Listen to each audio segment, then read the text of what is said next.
বিয়ে করে ফেলছি ঋতু। কি?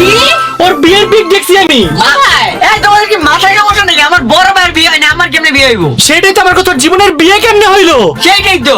গাইস এটা দেখো কি লেখা, এইটা আমাদের বিয়ের পিক। একটা জীবন আর একটা মেয়ে। ঋতু দেখ কোথায় কোথায়? দেখ দেখ দেখ, জীবন নাকি বিয়ে করছে। আল্লাহ, জীবন কি রে, এটা কার সাথে পিক তুলছস? আমি কি জানি, সবার সাথে তো ছবি তুলি। এই জার্সিটা তুমি কিনে দিছিলা? হ্যাঁ 20,000 টাকা দিয়ে। শোনা, আমি বলি বল বল তাড়াতাড়ি বল। এই জার্সি বলে তো সবার সাথে ছবি তুলছি। বুঝতেছি না ঋতু, আমার তো অনেক সন্দেহ লাগতেছে। কে এই মেয়েকে? এই মেয়েকে আমি জানি না।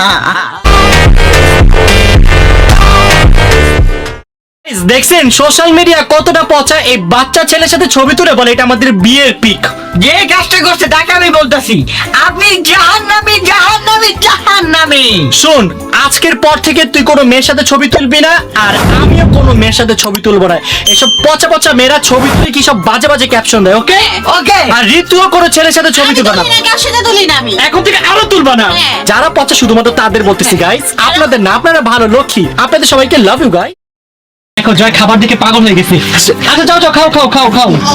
গাইস দেখো জয় এসে আমাদের খাবারে হামলা দিল, আর শিরো অনেক রাগ করতেছে। এসে কেন খাবার ধরলো? ও খেতে দিতেছে গা। এই শিরো, তোর খাবার খেয়ে ফেলো শিরো। এই গাইস দেখো শিরো দিবে না ওকে খেতে। কি রে জয়, তুই আস্তে আস্তে খাওয়া শুরু করে দিলে, বুঝলাম না। খাবার রাখছো কেন? খাওয়ার জন্যই তো রাখছো।